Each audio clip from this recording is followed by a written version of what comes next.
السلام علیکم۔ آج کی کہانی بہت ہی انٹرسٹنگ ہونے والی ہے، تو اسے اینڈ تک ضرور سنیے گا۔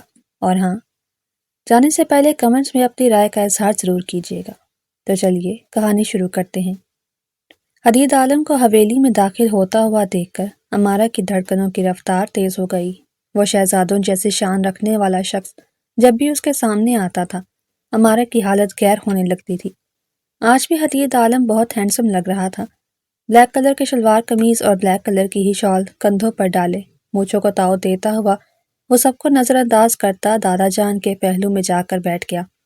امارہ نے آنکھیں ترچھی کر کے اسے دیکھا، جو کہ دادا جان سے زمینوں کے معاملات پر بات کر رہا تھا۔ اسے اس شخص سے بیک وقت محبت بھی تھی اور حدید کے غصے سے ڈر بھی لگتا تھا۔ وہ ہمیشہ کوشش کرتی تھی کہ کوئی بھی ایسا کام نہ کرے جو حدید کے مزاج کے خلاف ہو، لیکن قسمت کی ستم ظرفی ہمیشہ اس سے کوئی نہ کوئی غلطی ایسی ہو جاتی تھی جس کے بعد اسے حدید کے غصے کا سامنا کرنا پڑتا۔ باقی مہمان بھی آہستہ آہستہ حدید کے آس پاس اکٹھے ہونے لگے۔ اس میں امارہ کے کچھ فیملی کزنز بھی تھی۔ انہیں دیکھ کر امارہ نے برا سا منہ بنایا، لیکن وہ کچھ بھی نہیں کر سکتی تھی، کیونکہ حویلی کی عورتوں کو حویلی کے مردوں کے معاملات میں دخل اندازی کرنے کی اجازت نہیں تھی۔ مرد جو بھی فیصلہ کرتے تھے وہ پتھر پر لکیر ہوتا، اور عورتوں کو اس فیصلے کو قبول کرنا پڑتا تھا۔ جس دن حدید کا امارہ سے نکاح ہوا تھا، اسی دن حدید نے امارہ کو یہ بات صاف الفاظ میں سمجھا دی تھی کہ مجھے فضول چیخ چیخ کرنے والی اور بچکانہ حرکتیں کرنے والی لڑکیوں سے شدید نفرت ہے۔ تم میری بیوی ہو، یعنی سردار حیدر علی کی منکوحہ ہو، اب تمہیں اپنے اندر سے بچپنا نکالنا ہوگا اور سردار کی بیوی کی طرح ہی بیہیو کرنا ہوگا۔ میں تمہاری صرف پہلی ہی غلطی معاف کر سکتا ہوں، اس کے بعد اگر تم نے دوبارہ سے اس غلطی کو دہرایا یا پھر میرے حکم کے خلاف کوئی کام کرنے کی کوشش کی تو میں بہت برے طریقے سے پیش آؤں گا۔ یہ ساری باتیں امارہ کو زبانی یاد ہو گئی تھی، اسی وجہ سے وہ اپنی باقی کزنوں کے ساتھ چھپ کر شرارتیں کرتی تھی اور پوری کوشش کرتی تھی کہ اس کی سرگرمیوں کے بارے میں حدید عالم کو پتہ نہ چل سکے۔ ابھی بھی وہ بار بار گردن موڑ کر ارسل کو دیکھ رہی تھی، جو تھوڑے ہی فاصلے پر بیرونی دروازے کے ساتھ ٹیک لگا کر کھڑا امارہ کے اشارے کا انتظار کر رہا تھا۔ اس نے امارہ کی ڈیوٹی لگائی تھی کہ جیسے ہی حدید عالم لاؤنج میں آ کر بیٹھے تو مجھے اشارہ کر دینا۔ امارہ نے اسے دیکھ کر فوراً ہی بائیں آنکھ ونک کی۔ اشارہ سمجھتی ہی وہ نیچے کی طرف بھاگا۔ اگلے لمحے ساری حویلی کی لائٹس بند ہو گئی تھی۔ اس موقع کا سرمد نے ناجائز فائدہ اٹھایا۔ اسے اپنی جو کزن چین لگتی تھی، خوش قسمتی سے وہ اسی کے برابر والی کرسی میں بیٹھا ہوا تھا۔ وہ ذرا سا آگے کو جھکا اور ماریا کے کانوں میں بھاری لہجے میں سرگوشی کرتے ہوئے بولا، میں تم سے حویلی کے اسی حصے کی بات کر رہا تھا۔ جیسے ہی اس حصے میں اندھیرا چھا جاتا ہے، یہاں رہنے والے جنات اپنی موجودگی کا احساس دلانا شروع کر دیتے ہیں۔ یہ سننے کی دیر تھی، ماریا نے حلق پھاڑ کر چیخنا چلانا شروع کر دیا۔ لاؤنج میں ایک دم سے افراتفری مچ گئی۔ حدید جو کہ ایک دم سے لائٹ بند ہونے پر پریشان ہو گیا تھا، سرمد کی اس حرکت پر اسے تب چڑھ گئی۔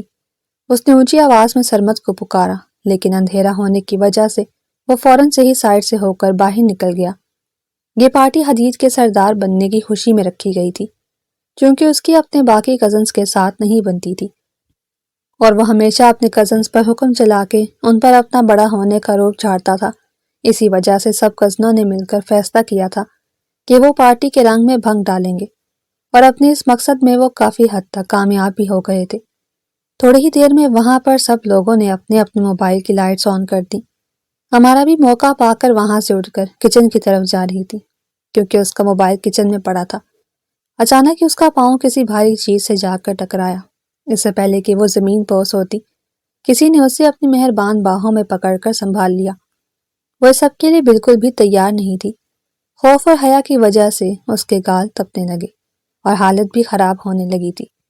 وہ پہچان گئی تھی کہ اسے تھامنے والا شخص کوئی اور نہیں بلکہ وہی دشمن جاں ہے جس میں امارہ کی جان بستی ہے۔ اندھیرے میں بھی آرام نہیں ہے تمہیں، حدید نے تیکھے اور غصیلے لہجے میں کہا۔ امارہ کو برا تو لگا تھا، مگر وہ خاموشی سے سر جھکا کر کھڑی ہو گئی۔ حدید اسے سیدھا کر چکا تھا، لیکن ابھی تک امارہ نے اپنے ہاتھوں میں اس کی چادر کو دبوچا ہوا تھا۔ حدید نے اسے چادر چھوڑنے کا اشارہ کیا تو وہ بے وقوفوں سے اپنے شوہر کے چہرے کو گھورنے لگی۔ اب کی بار حدید نے بہت ہی احتیاط سے اس کا ہاتھ اپنے ہاتھوں میں لیا اور اپنی چادر چھڑوا کر لمبے لمبے ڈگ بھرتا ہوا حویلی سے باہر نکل گیا۔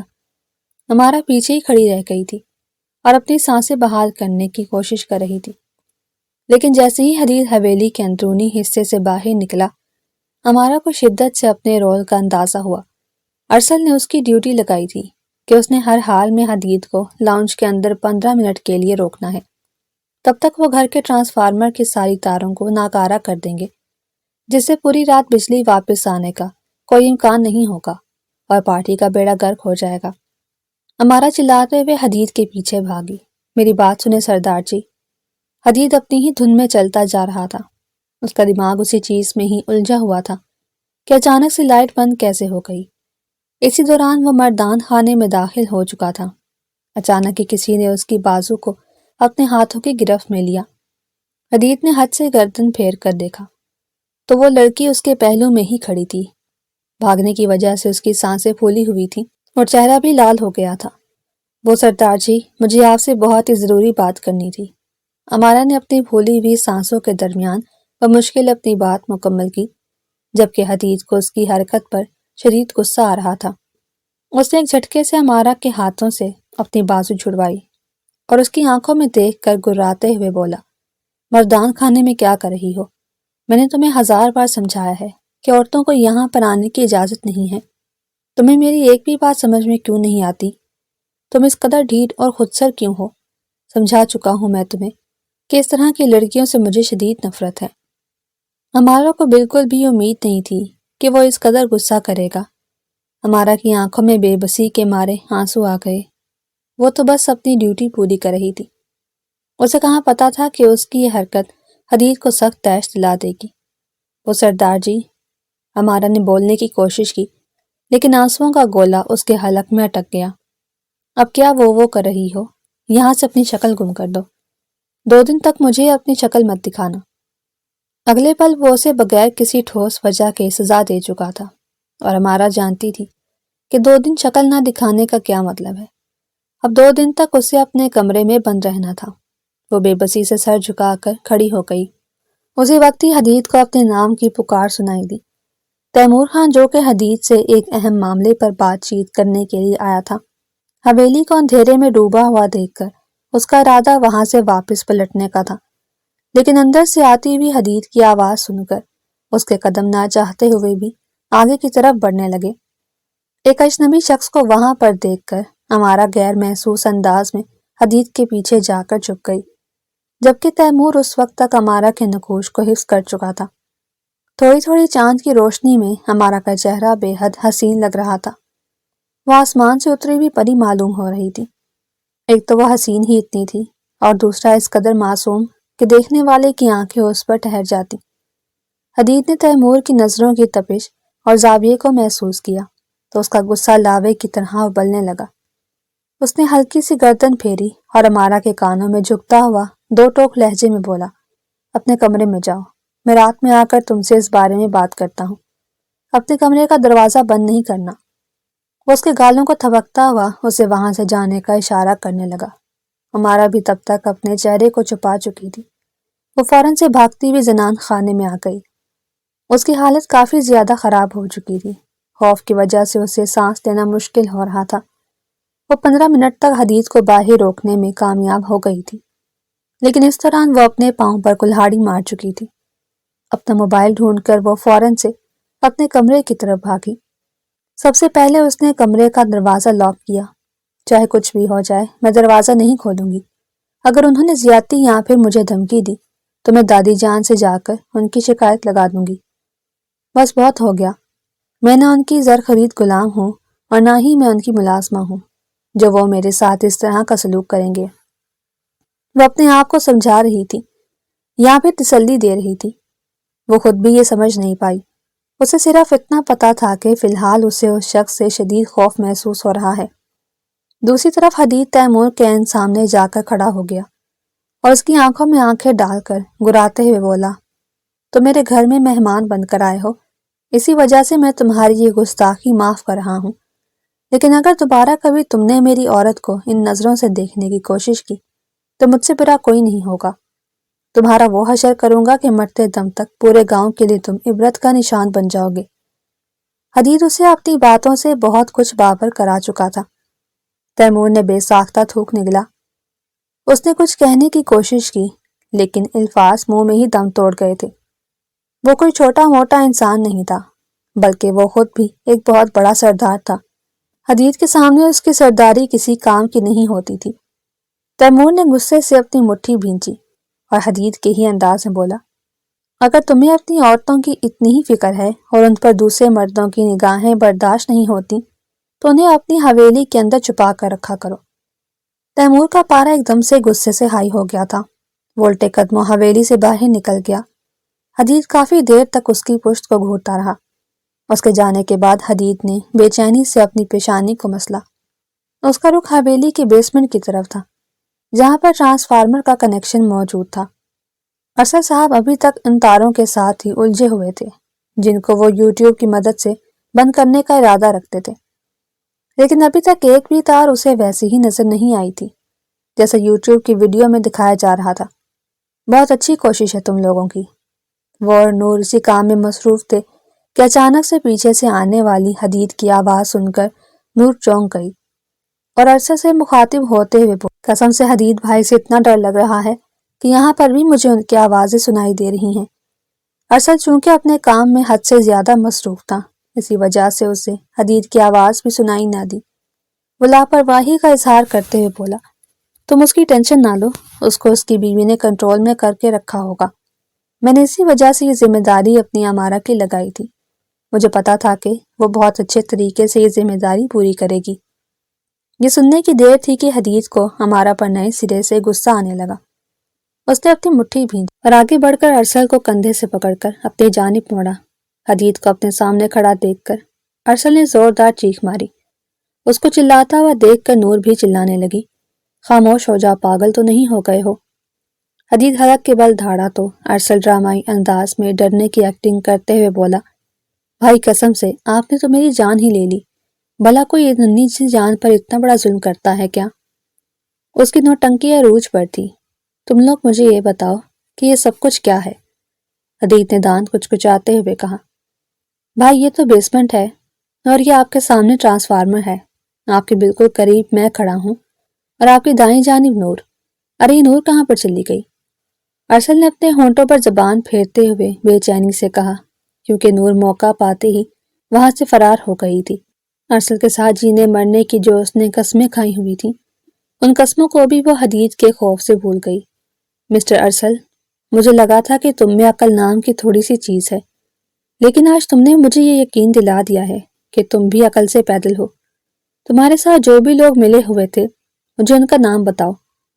بھائی قسم اٹھا کر کہتا ہوں کہ یہ سب کچھ ہم نے آپ کی بیوی کے کہنے پر کیا تھا۔ وہ آپ کی بلا وجہ کے غصے کا بدلہ آپ سے لینا چاہتی تھی۔ اسی نے ہی ہمیں یہ سب کچھ کرنے کے لیے کہا، ورنہ آپ خود ہی سوچیں ہم میں کہاں اتنی ہمت ہے جو ہم آپ کے سامنے ڈٹ کر کھڑے ہو جاتے۔ ارسل نے جھوٹ کی انتہا کر دی۔ فی الحال وہ امارہ کے بارے میں حدید کو جو کچھ بھی کہتا، حدید اس پر آسانی سے یقین کر سکتا تھا۔ گاڑی کی چابی میرے حوالے کرو اور دادا سے تم نے ٹرپ کے لیے جو 50,000 لیے تھے وہ بھی فوراً سے میرے کمرے میں لا کر رکھو۔ وہ اسے حکم سناتا ہوا لائٹس آن کرتا ہوا وہاں سے جانے لگا کہ کچھ یاد آنے پر مسکرایا اور ارسل کی طرف پلٹتا ہوا بولا، جس تار کو تم ڈھونڈ رہے تھے وہ یہ والی تھی۔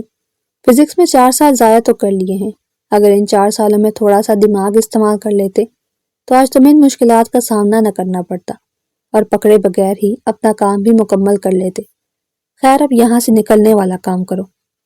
ارسل وہاں سے چلا گیا تھا جبکہ وہ خاموشی سے کتابوں کے ریک کی طرف بڑھ گیا۔ اسے یاد آیا تھا کہ یہاں سے اسے پڑھنے کے لیے کتابیں اٹھانی تھی۔ وہ اسی کتاب کو ہی ڈھونڈ رہا تھا کہ باہر سے کسی نے دروازہ بند کر کے کنڈی لگا دی۔ حدید نے زور زور سے دروازہ پیٹنا شروع کر دیا لیکن کوئی بھی وہاں سے اس کی پکار سننے والا نہیں تھا۔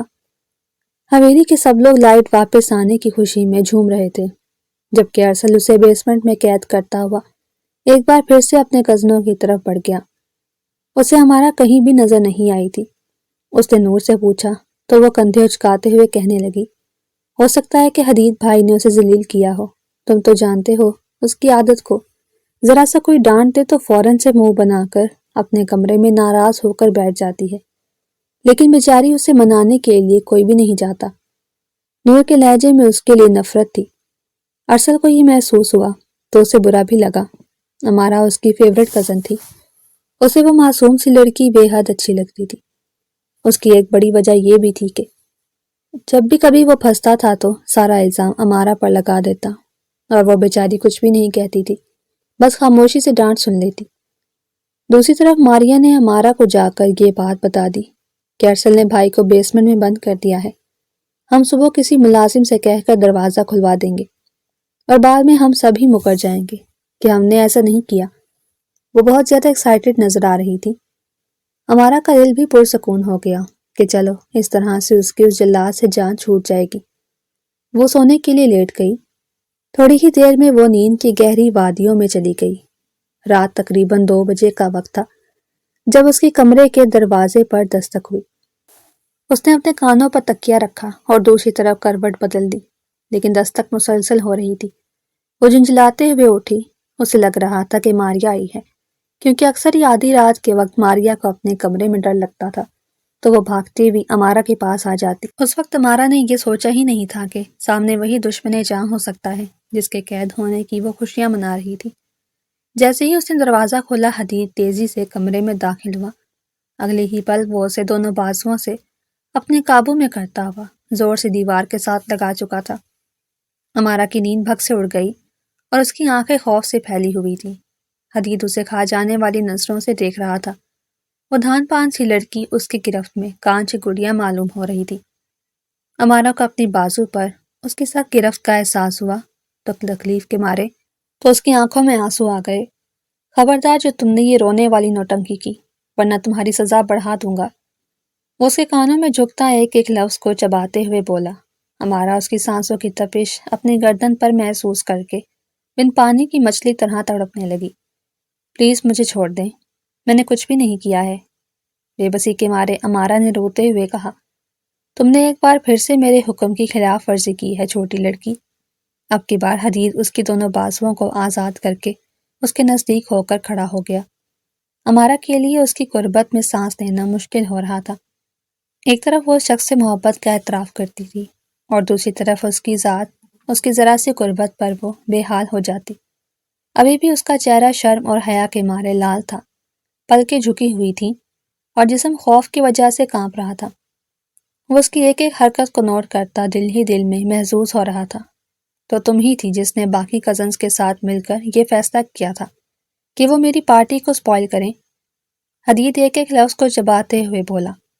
امارا نے بے اختیار نگاہیں اٹھائیں اور تیزی سے نفی میں سر ہلاتے ہوئے اپنی گردن کو شہادت کی انگلی اور انگوٹھے سے پکڑتے ہوئے بولی، باخدا میں نے ایسا کچھ بھی نہیں کیا، میں نہ ہی اس بارے میں کچھ سوچ سکتی ہوں، یہ سب میرا نہیں بلکہ ارسل بھائی کا پلان تھا۔ اس نے جذبات میں آ کر سر چکل دیا، حالانکہ اس نے ارسل سے بھی وعدہ کیا ہوا تھا کہ وہ اس کے بارے میں حدید کو نہیں بتائے گی۔ اور مجھے بیسمنٹ میں بند کرنے والا کون تھا؟ وہ تم ہی تھی نا، کیونکہ تمہیں پتا تھا کہ میں رات کے وقت تم سے حساب لینے کے لیے تمہارے پاس آؤں گا، اسی وجہ سے تم نے مجھے وہیں پر ہی بند کر دیا۔ امارا کو سمجھ نہیں آ رہی تھی کہ وہ اس انسان کو کس طرح سے سمجھائے کہ یہ سب کچھ وہ نہیں کر رہی بلکہ یہ ارسل کا کام ہے۔ میں نے کچھ بھی نہیں کیا، اس نے لرزتے ہوئے لہجے میں ایک بار پھر سے صفائی پیش کی۔ مجھے تم پر یقین نہیں ہے مس امارا، تو آپ یہاں پر کھڑے مجھ سے سوال جواب کیوں کر رہے ہیں؟ آپ مجھے بغیر سوال جواب کیے سزا کیوں نہیں دیتے؟ امارا نے اونچے لہجے میں بدتمیزی کا مظاہرہ کرتے ہوئے کہا، جسے دیکھ کر حدید کے ماتھے پر بل پڑ گئے۔ اگلے پل وہ اس کے چہرے کو دبوچتے ہوئے غصے سے بولا، اپنی آواز نیچی رکھو لڑکی، میں تمہارا لحاظ کر رہا ہوں تو اس کا یہ مطلب نہیں کہ تم میرے سر پر چڑھ کر ناچنا شروع کر دو۔ امارا ہمارے صدمے کے دنگ رہ گئی۔ اسے یوں لگ رہا تھا جیسے اس کے جبڑے ٹوٹ جائیں گے۔ حدید کو بھی جلد ہی اپنی غلطی کا احساس ہوا۔ اس نے امارا کے چہرے کو آزاد کیا اور اسے 2 قدم پیچھے ہٹ کر کھڑا ہو گیا۔ امارا گرنے والے انداز میں زمین پر بیٹھ گئی۔ حدید نے اسے ناپسندیدہ نظروں سے دیکھا۔ یہ فضول کے ڈرامے ختم کرو اور میری بات کان کھول کر سنو۔ اگلے 1 ہفتے تک تم حویلی سے باہر نہیں نکلو گی اور اب تمہاری یونیورسٹی میں ایڈمیشن بھی نہیں ہوگا۔ جس طرح کی تمہاری حرکتیں ہیں میں تمہیں باہر بھیجنے کا رسک نہیں لے سکتا۔ میں آپ کی بیوی ہوں، ہمارا نے بے بسی سے چلاتے ہوئے کہا۔ آپ کی زر خرید غلام نہیں ہوں جو آپ میرے ساتھ اس طرح کا سلوک کر رہے ہیں۔ میرے کچھ حقوق ہیں جو مجھے ہر حال میں چاہیے اور میں ان پر کسی بھی قسم کا کمپرومائز نہیں کروں گی۔ ہمارا کی تیز چلتی ہوئی زبان کو دیکھ کر حدید کو واقعی میں حیرانگی ہو رہی تھی، لیکن اب کی بار اس کی بات سن کر حدید کی آنکھیں عجیب سے انداز میں چمکی۔ وہ گھٹنوں کے بل اس کے قریب بیٹھا اور اس کی ٹھوڑی کو ہاتھ کی مدد سے بلند کرتے ہوئے بولا، مجھے تو اندازہ ہی نہیں تھا کہ تمہیں اپنے حقوق لینے کی اس قدر جلدی ہے۔ فکر مت کرو، بہت جلد تمہارے حقوق ادا کر دوں گا، مگر اس کے لیے رخصتی لازمی ہے۔ کل ہی دادا جان سے رخصتی کے بارے میں بات کرتا ہوں اور انہیں بتاتا ہوں کہ اب میری بیوی میرے بغیر ایک پل بھی نہیں رہ سکتی۔ اس کا انداز شرارتی اور چیلنجنگ تھا۔ ہمارا کو شدت سے اپنی غلطی کا احساس ہوا۔ جانے انجانے میں وہ اپنے پاؤں پر کلہاڑی مار چکی تھی۔ نہیں نہیں سردار، میں نے ایسا کچھ بھی نہیں کہا، اس نے کپ کپاتے ہوئے لہجے میں صفائی پیش کرنی چاہی۔ ارے سردارنی صاحبہ، کیا ہو گیا ہے آپ کو؟ اتنا ڈر کیوں رہی ہیں؟ اب ہم اتنے بھی ظالم نہیں۔ آپ نے جو کہہ دیا سمجھے پتھر پر لکیر ہو گیا۔ اپنی سردارنی کی بات ماننا ہم اپنا اولین فریضہ سمجھتے ہیں۔ بس کل ہی میں اس بارے میں دادا جان سے تفصیل سے بات کرتا ہوں اور پھر آپ کو آپ کے حقوق بھی دوں گا اور اس کے ساتھ ساتھ آپ کی حدود بھی سمجھاؤں گا۔ وہ یہ کہہ کر لمبے لمبے ڈگ بھرتا ہوا اس کے کمرے سے باہر نکل گیا۔ اس کے جانے کے بعد امارا گرنے والے انداز میں بیڈ پر لیٹ گئی اور چادر کو مضبوطی سے اپنی مٹھی میں دبوچ کر چھوٹے بچوں کی طرح پھوٹ پھوٹ کر رونے لگی۔ میں تم سے نفرت کرتی ہوں حدید عالم، شدید نفرت کرتی ہوں۔ میرے دل میں تمہارے لیے جتنی بھی محبت تھی میں آج اس محبت کو کھرچ کر نکالتی ہوں۔ تم میرے قابل ہی نہیں ہو، تم میری الفت کے بھی قابل نہیں ہو۔ تمہارے بارے میں سب لوگ ٹھیک کہتے ہیں، تم ایک ظالم انسان ہو اور تم سے نفرت کی جائے تو بہتر ہے۔ وہ وہیں پر روتے روتے سو گئی تھی، جبکہ دوسری طرف حدید کو اچانک ہی یاد آیا کہ اس نے ہمارا سے اس کے ماموں کے حوالے سے بات کرنی تھی۔ وہ واپس آیا تھا لیکن دروازے پر ہی رک گیا۔ اندر سے آنے والی آوازیں سن کر حدید نے اپنے لب مضبوطی سے بھینچ لیے۔ نہ جانے کیوں سے امارا کی باتیں اپنے دل پر لگتی ہوئی محسوس ہو رہی تھی۔ وہ غصے سے وہیں سے ہی پلٹ گیا۔ صبح جب امارا سو کر اٹھی تو اس کی آنکھیں رونے کی وجہ سے لال تھیں، مگر اسے پتا تھا کہ اس کے باوجود بھی اسے ناشتے کی ٹیبل پر جانا پڑے گا۔ یہ حویلی والوں کا اصول تھا، سب لوگ ناشتہ ایک ساتھ ہی کرتے تھے، چاہے کوئی 5 بجے ہی کیوں نہ سوئے، لیکن 6 بجے اٹھ کر اسے گھر والوں کے ساتھ ناشتہ ہر حال میں کرنا ہوتا تھا۔ وہ تھکے ہوئے انداز میں ڈائننگ ٹیبل پر جا کر بیٹھی۔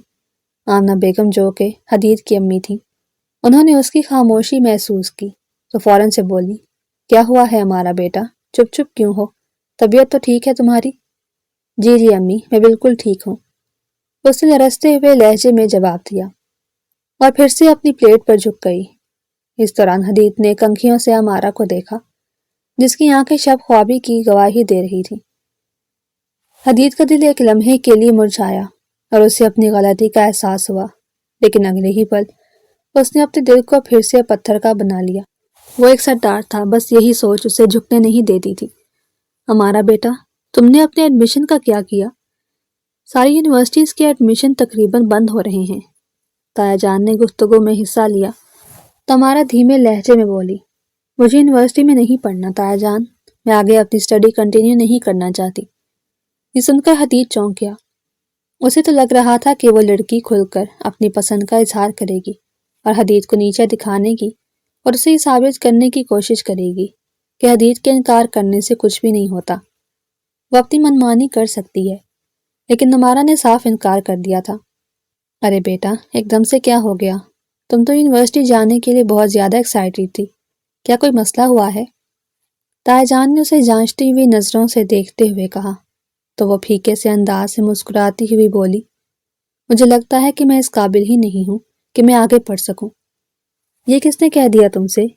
دادی جان کا دماغ غصے سے گھوم گیا۔ کس کی اتنی جرت جو وہ تمہیں یہ سب کہے؟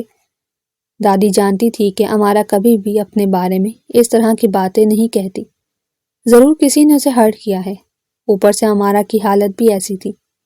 دادی جان، مجھے کسی نے بھی نہیں کہا، بس میں آگے نہیں پڑھنا چاہتی ہوں۔ یہ کہہ کر اس نے جوس کا گلاس لبوں سے لگا لیا۔ ناشتہ ختم کرنے کے بعد وہ لان کی سائڈ پر جا رہی تھی جب حدید نے اسے پکارا۔ امارا نہ چاہتے ہوئے بھی رک گئی۔ اس نے پلٹ کر دیکھا تو حدید دیوار کے ساتھ ٹیک لگا کر کھڑا اسے مسکراتی ہوئی نظروں سے دیکھ رہا تھا۔ امارا نے بے ساختہ اس سے نگاہیں ہٹائیں اور اپنے دل کو یاد کروانے کی کوشش کی کہ وہ اس شخص سے نفرت کرتی ہے، وہ اسے محبت نہیں کرتی، اس وجہ سے اسے پگھلنے کی ضرورت نہیں۔ یہاں پر آؤ، حدید نے اسے ایک نیا حکم صادر کیا تو وہ سر جھکا کر اس کے قریب جا کر کھڑی ہو گئی۔ انجانے میں وہ اس کے زیادہ نزدیک ہو گئی تھی۔ غیر محسوس طریقے سے وہ پیچھے ہٹنے لگی تھی جب حدید نے اس کا ہاتھ اپنے ہاتھوں میں لیا اور ایک بار پھر سے اپنے نزدیک کر لیا۔ تم نے یونیورسٹی جانے سے انکار کیوں کیا ہے؟ آپ خود ہی تو مجھے رات کو کہہ رہے تھے کہ میری سزا ہے میں یونیورسٹی میں ایڈمیشن نہیں لے سکتی ہوں۔ امارا نے اپنے آنسو پیچھے کی طرف دھکیلنے کی کوشش کی۔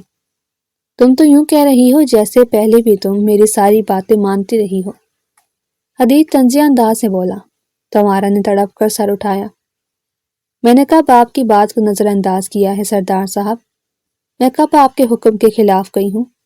آپ ہمیشہ جو کچھ بھی کہتے رہے میں نے وہ خاموشی سے تسلیم کیا۔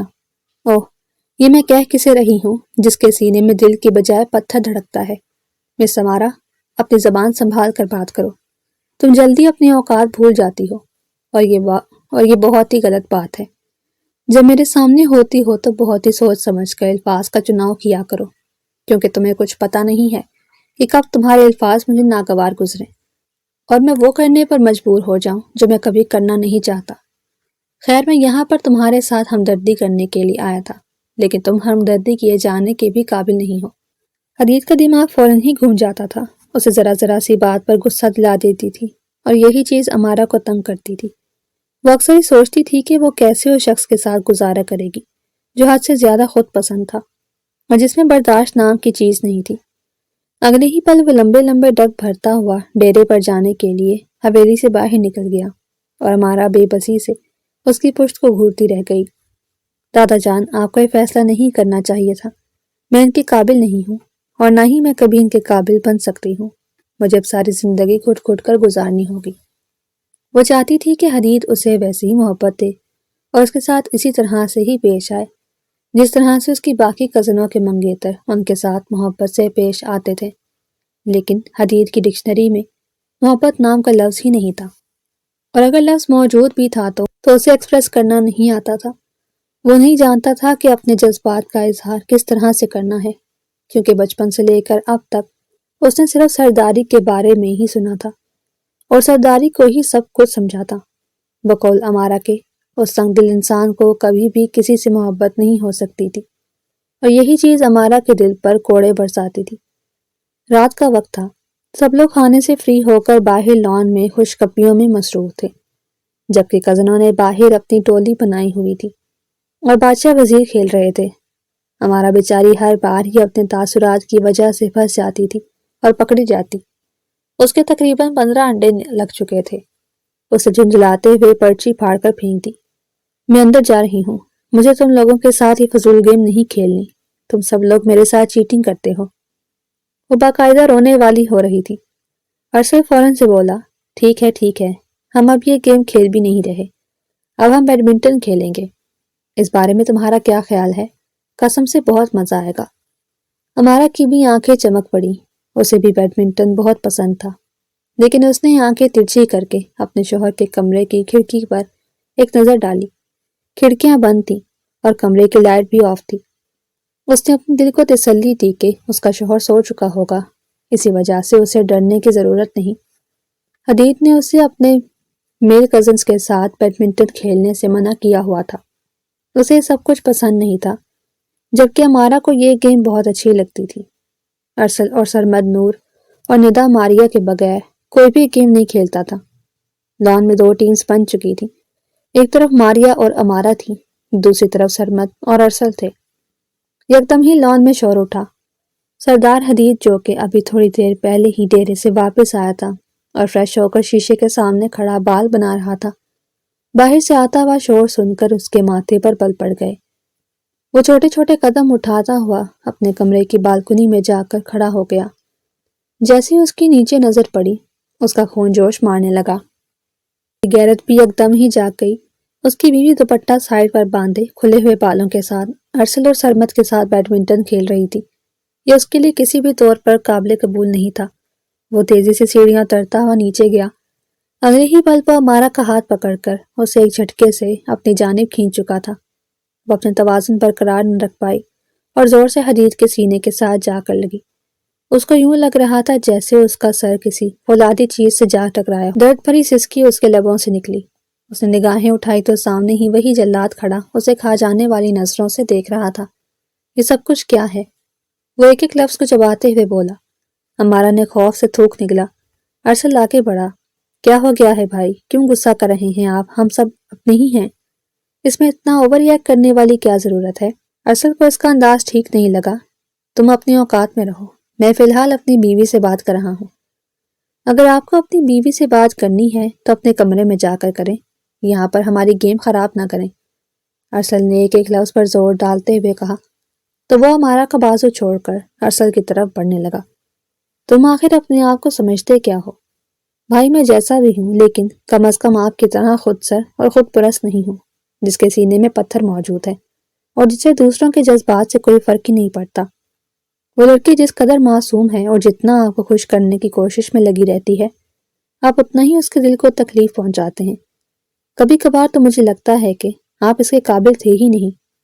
حدید نے ایک زوردار مکہ ارسل کی ناک پر مارا تو وہ ہنستے ہوئے بولا، بہت تکلیف ہوتی ہے سردار جی جب کوئی سچی بات کہے، اور اس سے بھی زیادہ تکلیف اس وقت ہوتی ہے جب وہ سچی بات آپ سے برداشت نہ ہو سکے۔ اپنے ناک سے نکلتا ہوا خون ہتھیلی کی پشت سے صاف کرتا ہوا وہ حویلی کی حدود پار کر گیا۔ امارا ابھی تک کونے میں کھڑی کسی سوکھے پتے کی طرح لرز رہی تھی۔ ندا اس کے پہلو میں جا کر کھڑی ہوئی اور اس کے کانوں میں زہر پھونکتے ہوئے بولی، ویسے داد دینی چاہیے تمہارے ڈھیٹ پن کو۔ جب حدید بھائی کو پسند نہیں ہے تو کیا ضرورت تھی تمہیں ہم لوگوں کے ساتھ کھیلنے کی؟ اپنے ساتھ ساتھ ہم لوگوں کی بھی گیم خراب کر دی۔ اور بیچارہ ارسل نہ جانے کہاں پر چلا گیا ہوگا۔ اگر اسے تمہاری وجہ سے کچھ بھی ہوا تو میں تمہیں چھوڑوں گی نہیں۔ امارا کے لیے مزید یہ سب کچھ برداشت کرنا بہت مشکل تھا۔ وہ بھاگتی ہوئی اپنے کمرے میں چلی گئی۔ حویلی کے بڑے بھی وہیں پر آ گئے۔ ماریا نے مسالے لگا لگا کر سب لوگوں کو تھوڑی دیر پہلے ہونے والا واقعہ بتایا۔ دادی جان کو اپنے پوتے حدید پر بہت زیادہ غصہ آ رہا تھا۔ وہ خود بھی اس کی سرگرمیوں سے اور خود پسندی کی عادت سے بہت زیادہ تنگ تھی۔ وہ اپنے پوتے کو 1000 بار سمجھا چکی تھی کہ اس کے اور امارا کی عمر میں تقریباً 9 سال کا فرق ہے۔ امارا بھی چھوٹی ہے، امیچور ہے، نادان ہے۔ جیسے جیسے وقت گزرے گا وہ سمجھدار ہوتی جائے گی۔ تم اس پر یوں زبردستی اور سختی کر کے اسے صرف اور صرف تکلیف پہنچا رہے ہو، اور اس طرح سے وہ تمہارے نزدیک نہیں آئے گی بلکہ تم سے دور ہوتی جائے گی۔ اسے سمجھنا سیکھو۔ حدید ہر بار ہی ان کی باتیں ایک کان سے سن کر دوسرے کان سے نکال دیتا۔ اس کو لگتا تھا کہ وہ جو کچھ بھی کہتا ہے، جو کچھ بھی کرتا ہے، وہ بالکل ٹھیک ہے، اور باقی سب لوگ جو بھی کہہ رہے ہیں وہ غلط ہے۔ ہمارا اپنے کمرے میں دروازے سے ٹیک لگا کر بیٹھی چھوٹے بچوں کی طرح پھوٹ پھوٹ کر رو رہی تھی۔ جب وہ صرف 5 سال کی تھی تب اس کا حدید کے ساتھ نکاح ہوا تھا، اور یہ نکاح سب گھر والوں کی رضامندی سے ہوا تھا۔ اس کے ماں باپ بھی اس وقت زندہ تھے اور اس نکاح میں شریک تھے۔ ہمارا کو تو اس وقت کچھ پتہ ہی نہیں تھا۔ اسے یہ بتایا گیا تھا کہ یہ گڈا گڈی کا کھیل ہے، لیکن جیسے جیسے وقت گزرتا گیا تو نکاح کی حقیقت بھی کھل کر اس کے سامنے آ گئی۔ جب وہ 15 سال کی ہوئی تب سب سے پہلے حدید نے اس پر اپنا حق جتایا تھا اور اسے اپنی ملکیت سمجھتے ہوئے اس پر حویلی سے بلا وجہ باہر نکل کر اور گاؤں کی لڑکیوں کے ساتھ کھیلنے پر پابندی لگائی تھی۔ ہمارا کو اچھی طرح سے یاد تھا اس وقت اس نے حدید کو انکار کیا تو حدید نے اس پر بہت زیادہ غصہ کیا تھا۔ ہمارا روتی ہوئی اپنی ماما کے پاس آئی تھی۔ اس کی ماما نے حدید کے گھر والوں سے بات کی تھی تو حدید تھوڑا سا سنبھل گیا تھا، لیکن اسے 1 سال بعد ہی ہمارا کے والدین کا کار حادثے میں انتقال ہو گیا۔ اس دوران حدید اعلیٰ تعلیم حاصل کرنے کے لیے ملک سے باہر چلا گیا تھا۔ پیچھے جتنا بھی وقت تھا وہ ہمارا نے بہت مزے سے گزارا۔ اسے بے تحاشا محبت دینے والی اس کی دادی اس کی زندگی میں موجود ہوتی۔ ارسل بھی اس کا بیسٹ فرینڈ تھا، صرف نور ہی تھی جس کے ساتھ ہمارا کی نہیں بنتی تھی۔ وہ بھی نور کو عموماً نظر انداز کرتی تھی۔ زیادہ تر اس سے بات نہیں کرتی تھی، اگر کبھی نور مخاطب کر لیتی تو اس کی بات کا جواب دے دیتی۔ حدیث جب واپس آیا تو دادا جان نے اسے فوراً ہی حویلی کا سردار بنا دیا۔ اس کے بعد تو حدیث کا رنگ ڈھنگ ہی بدل گیا۔ وہ خود کو ہر چیز کا مالک سمجھنے لگا تھا اور ہمارا کو بھی اپنی مرضی سے چلانے کی کوشش کرتا۔ وہ ہمارا سے نفرت نہیں کرتا تھا، نہ ہی اسے ہمارا سے کسی قسم کی ضد تھی۔ یہ نکاح اس کی مرضی کے مطابق ہوا تھا اور اسے ہمارا بے حد پسند بھی تھی۔ ہمارا جیسا حسین پورے خاندان میں کوئی بھی نہیں تھا اور اس کا حسن اور معصومیت اکثر اوقات حدیث کو پاگل کر دیتا۔ ایک مضبوط کردار کی مالک پاکیزہ لڑکی تھی اور کسی بھی مرد کا خواب ہو سکتی تھی۔ حدیث کو اس کی پاکیزگی پر بھی کوئی شک نہیں تھا، صرف وہ اس کی بے وقوفیوں کی وجہ سے عاجز آ جاتا۔ وہ چاہتا تھا کہ ہمارا بالکل پرفیکٹ بن جائے، جو کہ ناممکن بات تھی۔ جب وہ ہمارا کی ایج کا تھا تب وہ ہمارا سے بھی گیا گزرا تھا۔ دادی جان اور دادا اور باقی گھر والوں سے یہی بات سمجھانے کی کوشش کرتے تھے، لیکن وہ یہ بات سمجھنے کے لیے تیار ہی نہیں تھا۔ اس رات اس نے ہمارا اور ارسل پر غصہ کیا۔ بعد میں اسے اپنی غلطی کا احساس ہوا۔ اس نے ارسل سے معافی تو نہیں مانگی، لیکن اس نے اسے گاڑی کی چابی واپس کر دی تھی، جسے دیکھ کر ارسل بھی دل ہی دل میں مسکرا دیا۔ بھائی کیا میں آپ سے ایک بات کر سکتا ہوں؟ وہ اس کے کمرے سے نکلنے ہی لگا تھا جب ارسل نے اسے دوبارہ سے مخاطب کیا۔ ہاں کرو، اس نے ٹھنڈے لہجے میں جواب دیا۔ ہمارا بہت معصوم ہے، حد سے زیادہ۔ وہ یہ سب کچھ ڈیزرو نہیں کرتی، آپ پلیز اسے تکلیف نہ پہنچایا کریں۔ حدیث نے اس کی بات سنی اور کچھ بھی کہے بغیر کمرے سے باہر نکل گیا۔ دوسروں کے مشورے سے اسے انتہائی زہر لگتے تھے۔ اس نے بعد میں ہمارا سے اس بارے میں کوئی بات نہیں کی تھی اور نہ ہی اس کا ہمارا کے ساتھ انٹریکشن ہوا تھا۔ اس واقعے کو تقریباً 2 مہینے گزر گئے۔ اس دوران ارسل بھی تعلیم کے سلسلے میں ملک سے باہر چلا گیا تھا۔ اسے تو شروع سے ہی لندن جانے کا اور اپنی مرضی کے مطابق زندگی گزارنے کا حد سے زیادہ شوق تھا۔ اب جا کر اس کا شوق بھی پورا ہو گیا۔ اس کے یہاں سے جانے پر سب سے زیادہ ہمارا ہی اداس ہو رہی تھی۔ اگلے چند دن اس نے یوں ہی شوق میں گزار دیے۔ ایک دن وہ لوگ پھر سے اکٹھے ہوئے اور ٹروتھ اینڈ ڈیئر کھیل رہے تھے۔ نور کی نظریں بار بار ہمارا کے چہرے پر جا کر رک رہی تھی۔ چونکہ نور حویلی میں سب سے چھوٹی تھی، اسی وجہ سے وہ چاہتی تھی کہ سب لوگ اسے بے تحاشا محبت دیں، لیکن ہمارا کے ہونے کی وجہ سے اس سے ملنے والی محبت بڑھ جاتی تھی، اسی لیے وہ ہمارا سے جلتی تھی۔ ہمارا کے سر پر ماں باپ کا سایہ نہیں تھا، اس کے باوجود بھی اس کی ہر خواہش پوری ہوتی تھی اور اس کی بات کو نور کی باتوں سے بھی زیادہ فوقیت ملتی تھی۔ ہمارا نے جذبات میں آ کر ڈیئر کا انتخاب کر لیا۔ سب کزنوں نے مل کر اسے ڈیئر دیا کہ تم واٹر پروف کلر سے حدیث بھائی کے چہرے پر ٹیٹو بناؤ گی اور پھر ان کی پکچر بنا کر باہر لا کر ہم لوگوں کو دکھاؤ گی۔ ہمارا کو لگا کہ اس کے کانوں نے کچھ غلط سن لیا ہو۔ یہ تو صاف صاف کھائی میں چھلانگ لگانے کے مترادف تھا۔ اس نے انکار کرنا چاہا، لیکن نور نے اس کی ایک بھی بات نہ سنی اور اسے زبردستی حدیث کے کمرے میں دھکیل دیا۔ کمرے میں 0 بلب کی روشنی تھی۔ حدیث کے خراٹوں کی آواز پورے کمرے میں گونج رہی تھی، جو کہ ماحول کو مزید خوفناک بنا رہی تھی۔ یا اللہ، یہ انسان کس قدر خطرناک خراٹے لیتا ہے، اس کے ساتھ گزارا کیسے ہوگا؟ اچانک ہی اس کا پاؤں میز سے جا ٹکرایا، ہلکی سی چیخ اس کے لبوں سے نکلی۔ اگلے ہی پل اس نے فوراً سے اپنے ہونٹوں پر ہاتھ جما کر اپنی چیخ کا گلا گھونٹا۔ حدیث کی آنکھ کھل چکی تھی۔ اسے اپنے کمرے میں کسی کی موجودگی کا احساس بھی ہو گیا تھا، لیکن وہ اسی طرح سے ہی آنکھیں موند کر لیٹا رہا۔ پھر جب امارا اس کے نزدیک جا کر کھڑی ہوئی تو وہ اس کے کپڑوں سے اٹھتی ہوئی پرفیوم کی خوشبو سونگھ کر اندازہ لگا چکا تھا کہ پھر سے اسی کی بیگم صاحبہ ہیں اور ایک نئی کارستانی کرنے کا ارادہ رکھتی ہیں۔ نور نے امارا کو جو واٹر پروف کلرز دیے تھے، اس نے ان کلرز کی مدد سے پینٹنگ شروع کر دی۔ اس کے ہاتھ لرز رہے تھے۔ 2-3 بار حدیث نے ہلکی سی حرکت کی اور ذرا سا کسمسایا بھی تھا، جس سے امارا کی جان اس کے حلق میں اٹک گئی تھی۔ اگر ابھی یہ شیر اٹھ جاتا تو اس کے لیے وہاں سے بھاگنا مشکل ہی نہیں، ناممکن ہو جاتا۔ وہ دل ہی دل میں اس کے نہ اٹھنے کی دعائیں کر رہی تھی۔ اب تک کام مکمل کرنے کے بعد وہ وہاں سے کھسکنے ہی لگی تھی کہ حدیث نے اس کی بازو پکڑ کر اسے ایک جھٹکے سے اپنی جانب کھینچ لیا۔ وہ توازن برقرار نہ رکھ پائی اور اس کے اوپر جا گری۔ اگلے ہی لمحے وہ اسے اپنے نیچے کر چکا تھا اور اس کی آنکھوں میں غصے سے دیکھ رہا تھا۔ میرے چہرے پر کیا کیا ہے تم نے؟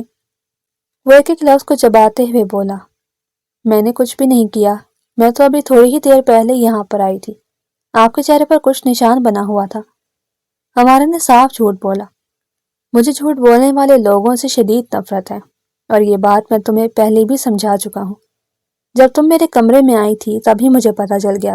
پچھلے 15 منٹوں سے تم مسلسل میرے ساتھ بیٹھی میرے چہرے پر نقش و نگار بنا رہی ہو۔ کیا میں اس کی وجہ پوچھ سکتا ہوں؟ پچھلی ڈوز تمہارے لیے کافی نہیں تھی جو تم ایک نئی ڈوز لینے کے لیے آئی ہو۔ ہمارا کی آنکھوں میں بے بسی کے مارے آنسو آ گئے۔ حدید ہلکا سا اس سے الگ ہوا۔ جیسے ہی اس نے ڈریسنگ ٹیبل کے شیشے میں اپنے چہرے کو دیکھا، اس کے چہرے پر محترمہ نے جوکر بنایا ہوا تھا۔ حدید کا خون غصے سے ابلنے لگا۔ تم اپنے آپ کو سمجھتی کیا ہو؟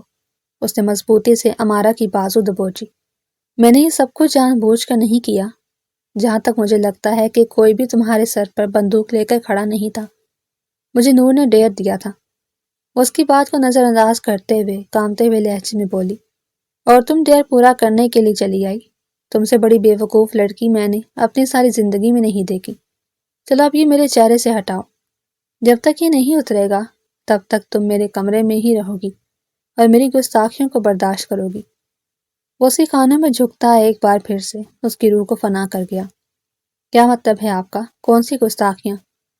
وہی جو بعض اوقات بیوی ہونے کی حیثیت سے عورت کے لیے برداشت کرنا مشکل ہو جاتا ہے۔ وہ زمانی لہجے میں بولتا اس کو پہلو بدلنے پر مجبور کر گیا۔ میں ابھی صاف کر دیتی ہوں۔ اس نے کاٹن پیڈ پانی میں بھگویا اور حدید کے چہرے سے وہ کلر ہٹانے کی کوشش کرنے لگی، مگر بے سود۔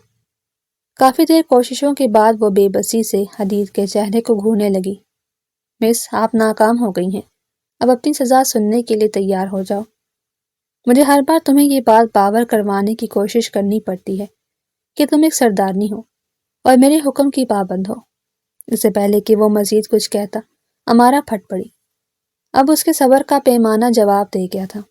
بس بہت ہو گیا سردار جی، اب اور نہیں۔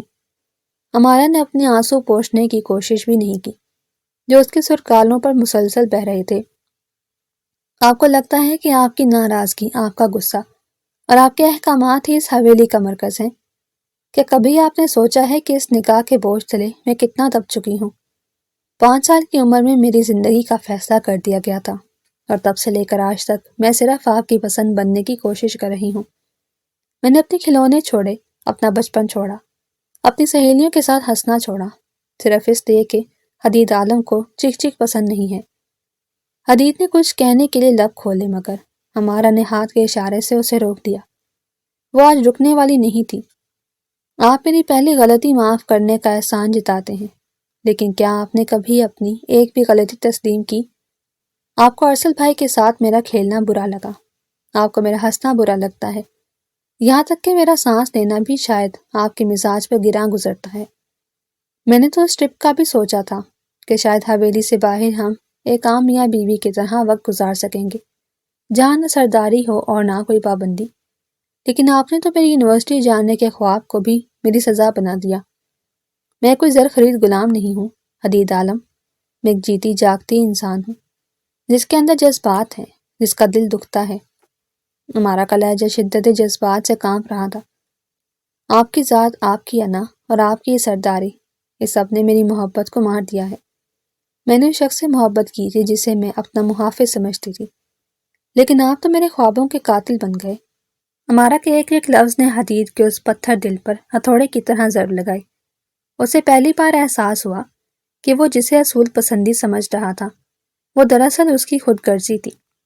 اس نے ہمیشہ ہمارا کو ایک سردار کی منقوہہ کے طور پر دیکھا، کبھی اسے ایک ایسی لڑکی کے طور پر نہیں سمجھا جس کی اپنی بھی کوئی پہچان یا خواہش ہو سکتی تھی۔ ہمارا نے تھک کر بیٹھ کے پائیدان کا سہارا لیا اور ٹوٹے ہوئے لہجے میں کہا، آج آپ کا یہ رنگین چہرہ تو شاید صابن سے دھل جائے، لیکن میرے دل پر آپ کے دیے ہوئے زخم کبھی نہیں دھلیں گے۔ آپ اپنی حدود کی بات کرتے ہیں نا، تو آج میں اپنی حد طے کر رہی ہوں۔ آپ کو میری شکل دیکھنے سے نفرت ہے نا، تو اب میں خود آپ سے دور جا رہی ہوں۔ مجھے اپنا آپ کی ہمدردی چاہیے اور نہ ہی کوئی حقوق۔ میں اب تھک چکی ہوں، مجھ سے اب مزید یہ سب کچھ برداشت نہیں ہوتا۔ یہ کہہ کر وہ تیز تیز قدم اٹھاتی ہوئی کمرے سے باہر نکل گئی۔ وہ دادی جان کے پاس گئی تھی اور ان کے گلے لگ کر پھوٹ پھوٹ کر رونے لگی۔ وہ مسلسل ایک ہی ضد کر رہی تھی کہ مجھے یہاں پر نہیں رہنا، مجھے اپنی نانی جان کے گھر واپس جانا ہے، آپ مجھے ان کے پاس بھیج دیجیے۔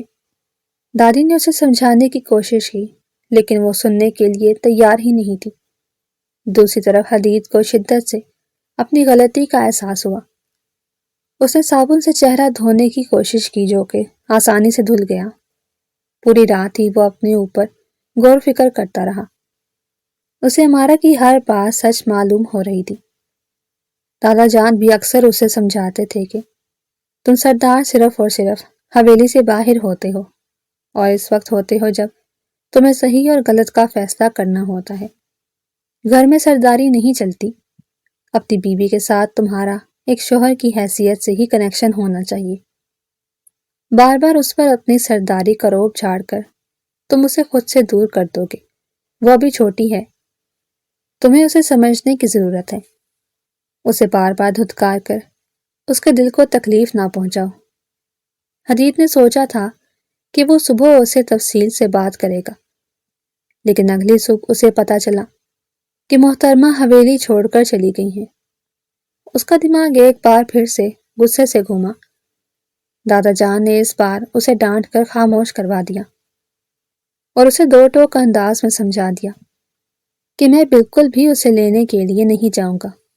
اگر تمہیں واقعی اپنی بیوی کا خیال ہے اور اسے ذرا سی بھی محبت ہے تو تم اسے لینے کے لیے جاؤ گے اور اسے اس وقت تک مناتے رہو گے جب تک کہ وہ راضی نہیں ہو جاتی۔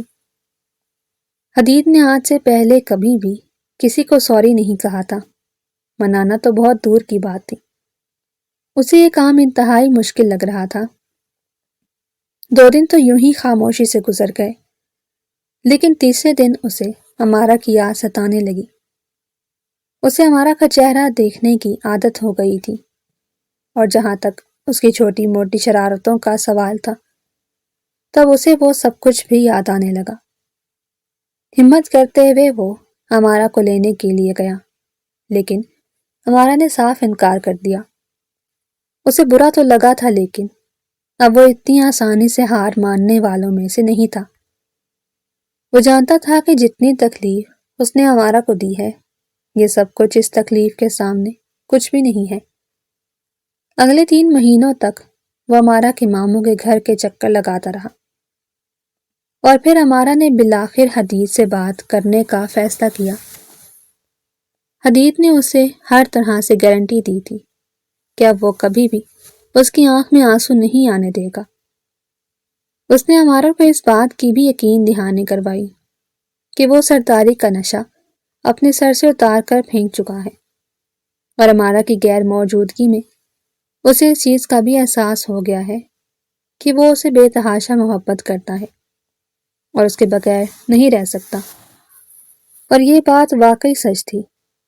ایک انا پرست سردار نے اپنی محبت کی خاطر اپنی انا کو وار پھینکا تھا۔ امارہ کے ماموں نے فیصلہ کیا تھا کہ اب وہ اپنی بھانجی کو یوں ہی حویلی نہیں بھیجیں گے، بلکہ یہیں سے ہی وہ اسے رخصت کریں گے۔ اگلے 1 مہینے تک ان دونوں کی رخصتی ہو گئی۔ حدید اسے لے کر شہر آ گیا تھا۔ اس نے امارہ کو یونیورسٹی میں ایڈمیشن بھی کروایا تھا۔ آہستہ آہستہ امارہ کی جتنی بھی شکایتیں تھیں وہ ساری دور ہوتی جا رہی تھی۔ اس کے دل میں حدید کے لیے محبت پہلے سے بھی زیادہ بڑھتی چلی جا رہی تھی۔ حدید بھی محبت کو ایکسپریس کرنا سیکھ گیا تھا۔ اب وہ جذبات کو اپنے اندر دبا کر نہیں رکھتا تھا، اور یہ سب کچھ امارہ کی بدولت ہی ہوا تھا۔ تو کیسی لگی آپ کو ہماری آج کی کہانی؟ امید کرتی ہوں آپ کو ہماری کہانی بہت پسند آئی ہوگی۔ اگر آپ کو یہ کہانی پسند آئی ہے تو اسے لائک کرنا نہ بھولیں، اور ہاں، کمنٹ میں اپنی رائے کا اظہار ضرور کریں۔